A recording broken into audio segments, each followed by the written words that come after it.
नमस्कार, स्वागत है आप सभी का। मैं हूं आपके साथ कुमार कुणाल धीरज। आप देख रहे हैं पक्ष विपक्ष। आज हम चर्चा करेंगे उत्तराखंड में बीजेपी अध्यक्ष के हुए चुनाव पर उठे सवालों की। जी हां, उत्तराखंड भारतीय जनता पार्टी के प्रदेश अध्यक्ष के रूप में एक बार फिर से महेंद्र भट्ट के चुने जाने के बाद कांग्रेस ने बीजेपी पर तानाशाही का आरोप लगाया है। कांग्रेस का कहना है कि भट्ट की फिर से नियुक्ति से यह पता चलता है कि बीजेपी के अंदर एक अघोषित आपातकाल जैसी स्थिति है। महेंद्र भट्ट को उत्तराखंड बीजेपी के अध्यक्ष के रूप में फिर से चुना गया है क्योंकि वे इस पद के लिए नामांकन करने वाले एकमात्र उम्मीदवार थे। केंद्रीय चुनाव अधिकारी हर्ष मल्होत्रा ने प्रांतीय परिषद की बैठक में भट्ट के फिर से चुने जाने और राष्ट्रीय परिषद के सदस्यों के चयन की औपचारिक घोषणा की। राज्य चुनाव अधिकारी खजान दास ने बताया कि पूर्व मुख्यमंत्री डॉक्टर रमेश पोखरियाल निशंक, त्रिवेंद्र सिंह रावत और तीरथ सिंह रावत सहित 8 वरिष्ठ नेताओं को राष्ट्रीय परिषद के लिए चुना गया है।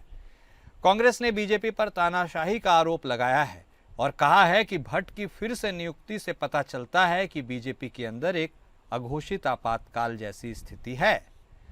कांग्रेस की राज्य प्रवक्ता गरिमा मेहरा दसोनी ने कहा कि एकमात्र उम्मीदवार को नामित करना और उसे राज्य अध्यक्ष को फिर से नियुक्त करना बीजेपी के अंदर नेतृत्व की कमी को दर्शाता है। गरिमा ने यह भी कहा कि चुनाव प्रक्रिया पूरी तरह से अलोकतांत्रिक तरीके से आयोजित की गई थी और यह बीजेपी की एक व्यक्ति एक पद नीति का उल्लंघन है।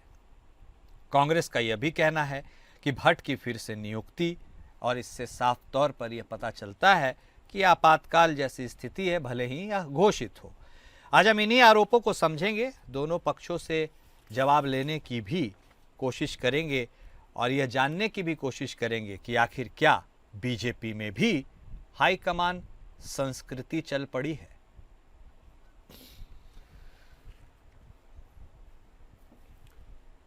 और बिना वक्त जाए के अपने चर्चा की शुरुआत करते हैं। हमारे साथ हमारे सभी खास मेहमान जुड़ चुके हैं। हमारे साथ कांग्रेस पार्टी के तरफ से बतौर प्रवक्ता प्रमोद कपरवान साहब जुड़ चुके हैं। हमारे साथ भारतीय जनता पार्टी के तरफ से बतौर प्रवक्ता प्रभा बंदुनी जी भी जुड़ चुकी हैं। आप दोनों खास मेहमान का स्वागत है। सबसे पहले शुरुआत प्रभा जी आप ही के साथ। देखिए, क्या संयोग है कि विश्व की सबसे बड़ी पार्टी होने का आप दावा करती हैं, आप है भी, इतनी बड़ी पार्टी होने के बाद भी उम्मीदवार आपको एक ही मिला जो नामांकन करता है और अंततः जीत भी उसी की होती है, वह रिपीट भी होते हैं। ऐसे में क्या यह समझा नहीं जा सकता कि इतनी बड़ी पार्टी होने के बाद भी आपके पास हर एक कार्यकर्ता को वो मौका नहीं है प्रदेश अध्यक्ष बनने का जिसका आप दावा करती है? स्पष्ट सवाल, जवाब भी आपसे उम्मीद करेंगे स्पष्ट दीजिएगा। कुणाल जी, मैं आपको इस बात से सबसे पहले अवगत कराना चाहूंगी कि जो हमारी भारतीय जनता पार्टी है निश्चित तौर पर विश्व की नंबर 1 पार्टी है और हमारे यहाँ पर जितने भी कार्यकर्ता हैं सब बहुत अनुभवी हैं और दूसरा मैं कहूंगी सब योग्य हैं। यहाँ पर अपने में हर कार्यकर्ता की एक पहचान है और उसका सबसे बड़ा कारण यह है कि जो हमारी पार्टी है वो एक विचारधारा की पार्टी है। हमारी पार्टी की विचारधारा है राष्ट्र सर्वोपरि, राष्ट्रहित सर्वोपरि। तो मैं कुणाल जी ये कहना चाहूंगी कि जिस पार्टी की विचारधारा राष्ट्र से जुड़ी हुई होती है वहां पर कोई भी कार्यकर्ता अपने में कम नहीं होता है। हमारे लिए हर कार्यकर्ता एक अपने में देवतुल्य कार्यकर्ता है, चाहे वो कोई भी हो, चाहे हमारे मंत्री हो, मुख्यमंत्री हो। हमने तो आपने भी समय समय पर देखा है कि माननीय हमारे प्रधानमंत्री जी खुद जब जाते हैं लोगों से मिलते हैं तो कभी उनके भाव ये नहीं है कि मैं प्रधानमंत्री हूँ, वो एक आम जनता से जुड़ते हैं, एक भारतीय जनता पार्टी के कार्यकर्ता के रूप में ही वो जुड़ते हैं। तो देखिए, भारतीय जनता पार्टी में एक पद के लिए लड़ना, एक मैं ये कहूंगी कि दावेदारी करना या ये सोच के पार्टी में काम करना कि हमें कौन सा पद मिलेगा, हम कहाँ संगठन में आएंगे। देखिए, जो पार्टी विचारधारा से जुड़ी मतलब राजा एक ही रहेगा, न जाने सेना में कितने सारे सिपाही होंगे लेकिन राजा एक ही रहेगा, यही कहना चाह रहे हैं ना कुणाल जी? अब मैं इस विषय पर आपकी बात का जवाब ये देना चाहूंगी कि जो हमारे माननीय प्रदेश अध्यक्ष महेंद्र भट्ट जी दोबारा उनको कमान मिली है राज्य की, उसका सबसे बड़ा मैं ये कहूंगी कि एक उनका बहुत बड़ा अनुभव रहा है। और इससे पहले जब भी चुनाव हमारे राज्य में हुए हैं, चाहे वो केंद्र के हो, चाहे वो विधानसभा के हो या नगर निकाय के हो, तो उन्होंने इन सभी अनुभवों से हमने देखा है, एक हमें जनता ने इतना बड़ा आशीर्वाद दिया है। और हमें पता है जो भारतीय जनता पार्टी है वो संगठन को सर्वोपरि मानती है। और जब हमारे संगठन का मुखिया हमें इतनी अच्छा आशीर्वाद हमें दे रहा है, तो कहीं ना कहीं वो जनता की पसंद है, तभी हमने उनको दोबारा से पार्टी ने उनको राज्य की कमान अपने दी है। और दूसरा मैं कहना चाहूंगी कि हमारे 1 साल के बाद कहीं ना कहीं हमारे विधानसभा के 2027 में चुनाव है, तो एक अनुभवी मैं कहूंगी प्रदेश अध्यक्ष जिन्होंने बार बार भारतीय जनता पार्टी को विजयश्री का आशीर्वाद दिलाया है, जिनको जनता पसंद करती है, तो इसीलिए उनको दोबारा कमान दी गई है कि जो 2027 की हमारी रणनीति है भारतीय जनता पार्टी की, जनता तक पहुंचना। तो अगर हमारे पास पहले से ही हमारे प्रदेश अध्यक्ष वो हैं जो जनता के बीच पहुंच चुके हैं, जिनके जनता के साथ इतना अच्छा वार्तालाप है कि हमें केंद्र के चुनाव हो, जब हमारे सांसद बने, हमारे विधानसभा के चुनाव हो, नगर निकायों की सारी सीटों पर हमें विजयश्री का जिन्होंने आशीर्वाद दिलाया है, तो हम क्यों ना उनको दोबारा लेकर आए। भारतीय जनता पार्टी ने अगर उनको अध्यक्ष पद पे बनाया है, तो कहीं ना कहीं ये उन्हीं कार्यकर्ताओं की मैं कहूंगी की सोच है, उन्हीं कार्यकर्ताओं का एक मैं कहूंगी विश्वास है, जो भारतीय जनता पार्टी ने देखा और उनको दोबारा से राज्य के प्रदेश अध्यक्ष की कमान दी है। ओके प्रभा जी। प्रमोद साहब, कहाँ कोई दिक्कत है? जितना मैं समझ पा रहा हूँ प्रभा जी को वो कहना चाह रही, व्यक्ति यदि काबिल है, किसी पद का दावेदार है, तो क्या दिक्कत है कि रिपीट नहीं हो सकता है? रिपीट होया है, जनता ने उसे पसंद किया है, क्या परेशानी? देखिए कुणाल, मैं आपको बहुत विनम्रता के साथ एक कहना चाहता हूं कि कांग्रेस को भारतीय जनता पार्टी के प्रदेश अध्यक्ष से कोई लेना देना नहीं है। वो किसी को भी अपना प्रदेश अध्यक्ष बनाए, उससे कांग्रेस को विपत्ति क्यों होगी भाई, आप बताएं। कांग्रेस क्यों विपत्ति करेगी कि भाई भारतीय जनता पार्टी का अपना संगठन है, वो जिसको मर्जी वो जो है अपना प्रदेश अध्यक्ष नॉमिनेट करे, उसमें कांग्रेस को कोई आपत्ति नहीं है। और मुझे आपके चैनल के माध्यम से कांग्रेस का प्रवक्ता होने के कारण मैं अपनी पार्टी की जिम्मेदारी लेते हुए मैं आपसे कह सकता हूं कि कांग्रेस तो हमें आदरणीय महेंद्र भट्ट जी के प्रदेश अध्यक्ष बनने से हमें न तो कोई नुकसान है, न हमें कोई फायदा है। मैं आपको ये बताना चाहता हूँ, कांग्रेस का विरोधी बिल्कुल भी नहीं है कि कोई व्यक्ति कैसे प्रदेश अध्यक्ष बन गया। कांग्रेस का जो विरोध है आप उसको समझिए। हम ये कहना चाहते हैं कि कांग्रेस ये कह रही है कि महेंद्र भट्ट जी को अगर भारतीय जनता पार्टी ने अकेले ही नॉमिनेट करना था, तो फिर लोकतंत्र में जिस तरह से भाई तुम चुनाव का ढकोसला कर रहे हो, फिर उसमें नामांकन कर रहे हो, फिर उसमें नाम वापसी का भी आपने रखा हुआ है, और पहले तय हो गया कि भाई महेंद्र भट्ट ही बनेंगे। तो हम कांग्रेस की जो बात है, कांग्रेस का कहना ये है, मैं आपको आपके चैनल के माध्यम से बताना चाहता हूँ कि यदि आपको नॉमिनेट ही करना है, आप देखिए महेंद्र भट्ट को करें या किसी को भी करें, आप किसी भी कार्यकर्ता को करें, वो आपके संगठन का, आपकी पार्टी का अधिकार है। लेकिन फिर लोगों को बरगलाने के लिए, लोगों को भरमाने के लिए आप अपने को बोलते हैं कि हम लोकतांत्रिक पार्टी हैं। कहां से आप लोकतांत्रिक पार्टी हैं? पहले आपने हारे हुए जो अपने विधानसभा से चुनाव हार गए उनको आपने मुख्यमंत्री बनाने का काम किया, जो अपने विधानसभा से हार गए उनको आपने प्रदेश अध्यक्ष बनाने का काम किया। फिर आपने जो है एक ढोल पीटा कि भाई प्रदेश अध्यक्ष का चुनाव होना, और फिर आपने जो है महेंद्र भट्ट जी को दोबारा रिपीट कर दिया। वो भी एक ही व्यक्ति का ने नामांकन किया, और वही निर्विरोध वो जो है भारतीय जनता पार्टी के प्रदेश अध्यक्ष के रूप में हुए। भारतीय जनता पार्टी के प्रदेश अध्यक्ष से कांग्रेस को कोई दिक्कत नहीं है, लेकिन कांग्रेस को भारतीय जनता पार्टी के झूठ को लोगों के सामने बेनकाब करना है कि ये पार्टी लोकतांत्रिक पार्टी नहीं है। ये पार्टी भी जो है अन्य पार्टियों की तरह, इसके भी जो है हाईकमान से नॉमिनेट होकर के इनका नेता आता है, ये कांग्रेस को कहना है। तो आप ये बताएं ना कुणाल, मैं आपसे पूछना चाहता हूँ, आजकल पंचायत चुनाव है। आप देखिए ना, आप अपने चैनल के माध्यम से देखिए कि ग्राम प्रधान के साथ में एक पंचायत सदस्य होता है, जिसको वार्ड सदस्य भी बोलते हैं।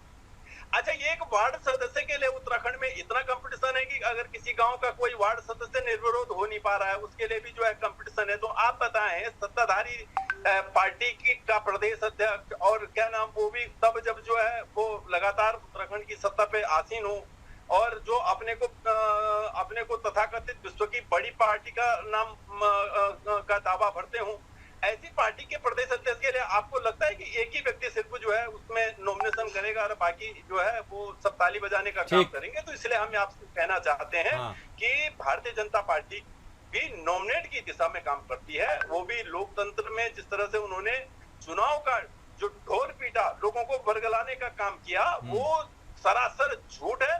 कांग्रेस उसकी जो है उसकी आलोचना करती है, न कि भारतीय जनता पार्टी के प्रदेश अध्यक्ष की। मैं तो भारतीय जनता पार्टी के दोबारा प्रदेश अध्यक्ष बने महेंद्र भट्ट हमारे बड़े भाई हैं, हमारे ही राज्य के हैं, हमारे लिए पूजनीय। मैं तो उनको बधाई देना चाहता हूँ, शुभकामनाएं देना चाहता हूँ। और हम तो ये कहते हैं कि हर बार आप महेंद्र भट्ट को ही बनाइए। ठीक है, प्रमोद साहब ने अपनी बात को रखा। प्रभा जी, आपका एक बार फिर से रुख करते हुए देखिए, अजीब सा विरोधाभास तो है। उन्होंने बताया, वो तो कह रहे हैं आप किसी को भी अध्यक्ष बनाइए, कोई दिक्कत नहीं है, लेकिन राहुल गांधी जब अध्यक्ष बने थे कांग्रेस के, तब आपको दिक्कत हुई थी। खैर, एक मिनट के लिए यह बता दीजिए प्रभा जी कि आखिर जो वह कह रहे हैं कि जब महेंद्र भट्ट साहब को ही बनाना था तो फिर इतना तामझाम क्यों हुआ? और दूसरी बात यह कि क्या जब फैसला हो चुका था तो अब बीजेपी भी हाईकमान से संचालित होती है क्या? देखिए कुणाल जी, अब किसी की सोच क्या है या विपक्ष की सोच क्या है, ये तो वो उस सोच को वही अच्छे से भली भांति समझ सकते हैं। इसमें भारतीय जनता पार्टी तो कुछ नहीं कर सकती। हम किसी व्यक्ति की सोच के, किसी पार्टी की सोच से हमारा कुछ लेना देना नहीं है। हम भारतीय जनता पार्टी, हम अपनी विचारधारा की बात कर सकते हैं। और हमारे जो कार्यकर्ता हमसे जुड़े हुए हैं, मैंने यही कहा है कि हमारे लिए राष्ट्र सर्वोपरि है। और जहां तक रही बात की एक चुनाव की प्रक्रिया होती है, निश्चित तौर पर भारतीय जनता पार्टी में एक लोकतांत्रिक पार्टी है, चाहे वो हमारे संगठन के चुनाव हो, चाहे वो हमारे अध्यक्ष पद में हो या आगे कार्यकारिणी के चुनाव हो, हर जगह यही प्रक्रिया का पालन किया जाता है। तो लोकतंत्र क्यों नहीं दिख रहा है? यही तो सवाल पूछ रहे हैं। मान लीजिए इतनी बड़ी पार्टी है, हर किसी को, आपको भी मन कर सकता होगा कि प्रदेश अध्यक्ष बन जाए, कुछ नॉमिनेशंस तो होने चाहिए थे। किसी ने कोई नॉमिनेशन नहीं किया, ऐसा लगा कि सब कुछ प्लान था। बोलिए। हाँ, निश्चित तौर पर नॉमिनेशन थे, ऐसा नहीं है जिस प्रकार से ये कहा जा रहा है कि नॉमिनेशन नहीं थे। शुरू में नॉमिनेशन थे, लेकिन मैंने आपको बताया कि जो भारतीय जनता पार्टी है, हमारे कार्यकर्ता यहाँ पद के लिए नहीं लड़ते जिस प्रकार कांग्रेस में लड़ाई झगड़े होते हैं। आपने तो खुद देखा है, अभी शायद एक डिबेट में थे कि यहाँ पे इनकी जो मुख्य प्रवक्ता, अभी आप बता रही थी कि अगर उन मुख्य प्रवक्ता का आप उनके आगे मुख्य प्रवक्ता नहीं लिखते तो वो परिवार की प्रवक्ता है। तो उन्होंने तो लीगली, मैं कहूंगी, डिबेट में आके ये कहा है, विभिन्न चैनलों के माध्यम से ये कहा है, क्योंकि वो परिवार की है। जो भारतीय कांग्रेस का परिवार आज उत्तराखंड में बैठा हुआ है, वो उस परिवार की सदस्य है। तो वो कहती है, मैं ही उत्तराखंड में एक प्रवक्ता हूँ, अगर आपने किसी और प्रवक्ता को बिठाया हुआ है तो वो लीगल नहीं है। ठीक है, वो बैठ जाए। चलिए ठीक है, अब जो इस पार्ट का हिस्सा नहीं है उनके बारे में अभी क्या इतना चर्चा? आपको नहीं कह रही हूँ, तो कहने का मतलब है लोग इनके यहाँ तो मैं कहूँगी कार्यकर्ता का इतना भी सम्मान नहीं है कि वो सम्मानजनक स्थिति से अपना कोई बयान दे दे। उसके लिए भी इनको पूछना पड़ता है कि आज हम क्या बयान दें, क्योंकि इनकी विचारधारा एक परिवार की विचारधारा है। तो देखिए, जब हम एक परिवार से जुड़ जाते हैं तो निश्चित तौर पर वहाँ सवाल उठाए जा सकते हैं। जो हमारे महेंद्र भट्ट जी, वो किसी परिवार से नहीं आते हैं। उनका अपना जो व्यक्तिगत, मैं ये कहूंगी कि उनका जो संघर्ष रहा है बचपन से, उस संघर्ष को पार्टी ने देखा। जब ये उत्तराखंड बना, वो जेल गए, तो कहने का मतलब है जो बाकी लोग थे, वो लोग भी पैनल में बैठे थे, उन सब ने निर्विरोध, देखिए कुणाल जी, कोई व्यक्ति कब चुना जाता है, निर्विरोध चुनने के लिए भी नॉमिनेशन होते हैं। लेकिन इससे पहले भारतीय जनता पार्टी की जो परंपरा रही है, यहाँ पे कोई खींचतान नहीं है। कांग्रेस की तरह यहाँ कोई गुटबाजी नहीं है। जब नॉमिनेशन हुए थे सब लोग बैठे, लेकिन जब उसके में चर्चा हुई तो उस पैनल ने जब चर्चा करी तो उनको ये लगा कि क्या हम कांग्रेस की तरह गुटबाजी है, क्या कांग्रेस की तरह अंतरकलह है, क्या हम लोग केवल पद के लिए इस पार्टी से जुड़े हुए हैं। ये बात तो प्रभा जी आपकी है, और आपकी ये बात सही है। इस बात पर हम टिप्पणी जरूर लेंगे। प्रमोद जी, एक बात तो है, प्रभा जी ने साफगोई से जो कहा कि देखिए नॉमिनेशंस होते हैं, विड्रॉ हो जाते हैं, सहमति से होते हैं, किसी में किसी तरह की असमंजस की स्थिति, बेचैनी नहीं दिखती है। लोग एक टॉप पोस्ट के लिए आगे बढ़ जाते हैं, बाकी सब पीछे उठ जाते हैं। यही कांग्रेस में अगर कोई पोस्ट को लेकर बातचीत होती तो देखिए सिर्फ फुटअव्वल चारों तरफ से होता। आप उसे लोकतंत्र का नाम देते हैं, ये शायद अनुशासन का नाम देंगे। इत्तेफाक रखते हैं आप? कुणाल, मैं आपको एक बहुत विनम्रता के साथ बताना चाहता हूं कि अनुशासन हमेशा विभागों में होता है। हाँ। और राजनीतिक जो दल हैं, अगर शीर्ष नेतृत्व अगर उसमें कुछ गलत डिसीजन लेता है तो मैं गौरवान्वित महसूस करता हूं कि मैं कांग्रेस पार्टी का कार्यकर्ता हूं कि हमें बोलने की आजादी है, हम उसका विरोध करने की हमारी आजादी है। क्योंकि हमारे यहाँ बहुत सारे विद्वान हमारे लोग हैं। अभी आप मेरी ये प्रभा भी हमारी छोटी बहन है, बहुत सम्मानित है। हम तो महिलाओं को बहुत सम्मान करते हैं, महिलाएं हमारे लिए पूजनीय हैं। मेरी बहन अभी कह रही थी हमारी मुख्य प्रवक्ता के लिए कि वो जो है प्रवक्ता मुख्य प्रवक्ता हटा दें। मैं आपको बताना चाहता हूँ गरिमा जी बहुत विद्वान हमारी प्रवक्ता हैं, बहुत जो है पढ़ लिख करके दस्तावेजों के साथ में कुछ बोलती हैं तो दस्तावेजों के साथ बोलती हैं। और निश्चित रूप में कांग्रेस देश की सबसे पुरानी पार्टी है, भले ही हम ये नहीं कहते कि हम विश्व की जो है सबसे बड़ी पार्टी है।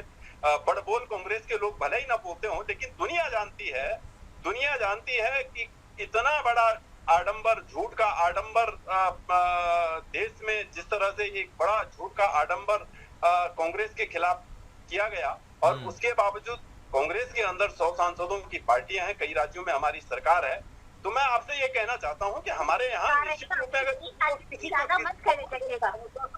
दिखती हो, किसी को वो अनुशासनहीनता दिखती है, वो तो उसको देखने दो ना।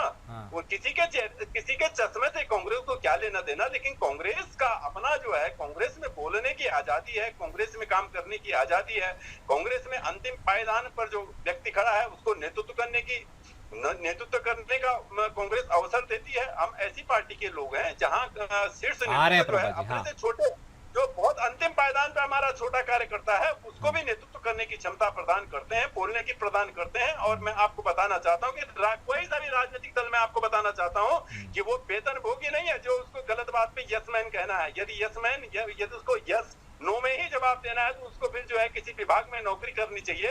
ये सेवा का काम है। राजनीति जो है ये सेवा का काम है, और सेवा में अगर कहीं बड़ा कोई डिसीजन अगर हमारा शीर्ष नेतृत्व अगर ले रहा है तो हमें अधिकार है उसका विरोध करने का। जिसको ये लोग जो है अनुशासनहीन मानते हैं, हम उसको जो है हम ये कहना चाहते हैं कि वो हमारे यहाँ लोकतंत्र है, पूर्ण रूप से लोकतंत्र है, और लोकतंत्र होने के नाते कांग्रेस में जो है बोलने की आजादी है। और बाकी मैं आपको ये भी बताना चाहता हूँ कि हमारे यहाँ आज हमारा कांग्रेस का ये सौभाग्य है कि उत्तराखंड में प्रत्यक्ष और अप्रत्यक्ष रूप में और इस देश के अंदर प्रत्यक्ष और अप्रत्यक्ष रूप में कांग्रेस आज भी सरकार में है। आप अगर देखेंगे तो 163 सांसद जो है भारतीय जनता पार्टी के बैनर पे जो जीत के आए हैं वो भी कांग्रेस के हैं। और इस समय अगर धामी कैबिनेट मंत्री के रूप में जो अगर आप देखेंगे कुल 5 कैबिनेट मंत्री हैं, उसमें से मुझे लगता है 4 कैबिनेट मंत्री जो है वो कांग्रेस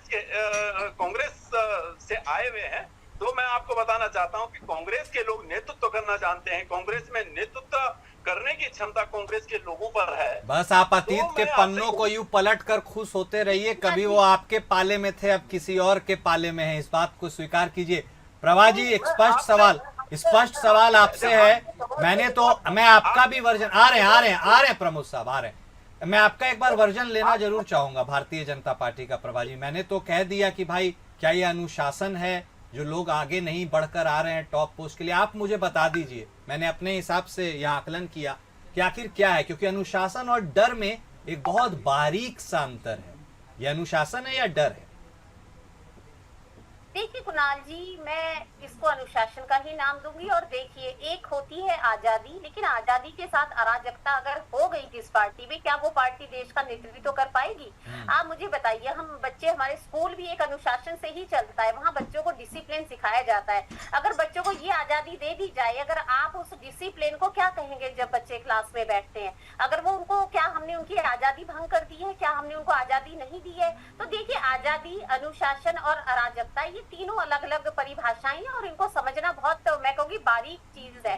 तो ये जो मैं यही इनको कहना चाहूंगी, ये बार बार आजादी की बात करते, तो चलिए इसी पे मैं आपको बता देती हूँ। इनके जो राष्ट्रीय अध्यक्ष अगर खड़गे जी हैं, क्या खड़गे जी की इतनी हिम्मत है कि वो राहुल गांधी आए, और राहुल गांधी जी अगर खड़गे जी बैठे हो तो राहुल गांधी के आने पर वो खड़े हो जाते हैं, या वो उनको कभी इतना सम्मान दे पाते होंगे? ये राष्ट्रीय अध्यक्ष है। आज भी अगर आप देखें तो कांग्रेस पार्टी में आप किसी को भी राष्ट्रीय अध्यक्ष बना ले, लेकिन इनके जो आला कमान है वो एक परिवार ही है। ऐसा क्यों कांग्रेस पार्टी में? और ये हम सबको पता है, जब भी कोई फैसला लेने की बारी आती है, कहीं पर उसमें संगठन की चर्चा नहीं होती, उसमें कहते हैं जो आला कमान फैसला होगा। और हमें पता है वो आला कमान कौन है? एक परिवार।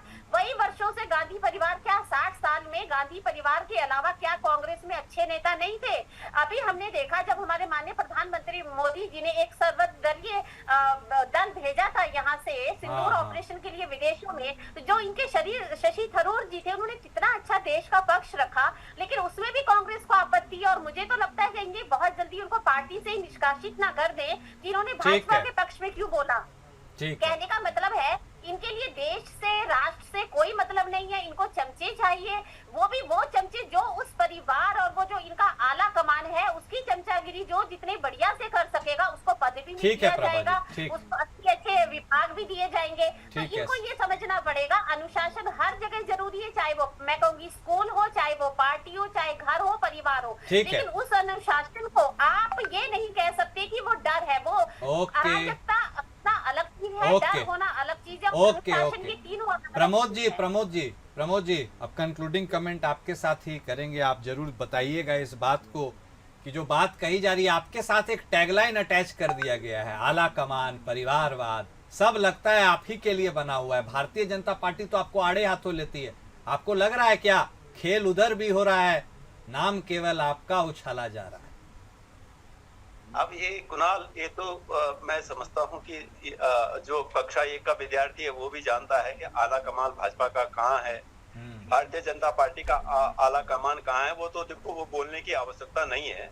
और हम तो बहुत गौरवान्वित महसूस करते हैं कि जिस महात्मा गांधी ने देश को आजाद कराने का काम किया, हम उनके नेतृत्व वाली कांग्रेस के हम कार्यकर्ता हैं। पंडित जवाहरलाल नेहरू जैसे और हमारे जो इंदिरा जैसी लेडीज उनके, और राहुल जी जैसे जो जिन्होंने पूरा भारत को पैदल नापने का काम किया। हम तो गौरवान्वित महसूस करते हैं ऐसे सच्चे और अच्छे नेता के साथ, ऐसे विद्वान नेता के साथ, ऐसे पढ़े लिखे नेता के साथ में जिनके पास एक मिनट प्रभा जी, उनको बोल लेने दीजिए। प्रभा जी 1 मिनट उनको बोलने दीजिए, दोनों साथ में बोलिए, कोई फायदा नहीं है मैडम, प्लीज। प्रमोद जी बोलिए।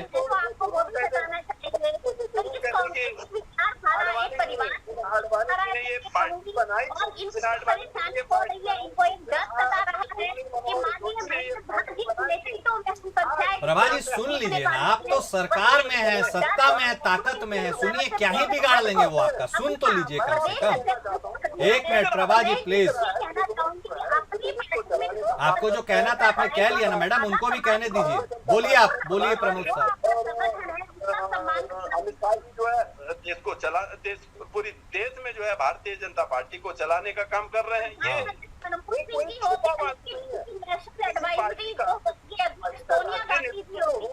सोनिया गांधी और राहुल गांधी चाइना में क्या करने जाते हैं, ये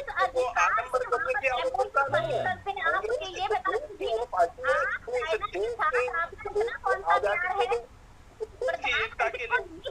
सा प्यार है, सोनिया गांधी और राहुल गांधी की टेबल पर बैठकर जो हमारा हिंदू राष्ट्र है प्रभा जी सुन लीजिए ना मैडम, आप आपके वक्त में उन्होंने आपको सुना ना, आप भी तो सुन लीजिए। आप ही बोलिएगा तो उनको कैसे सुनिए। चलिए ठीक है,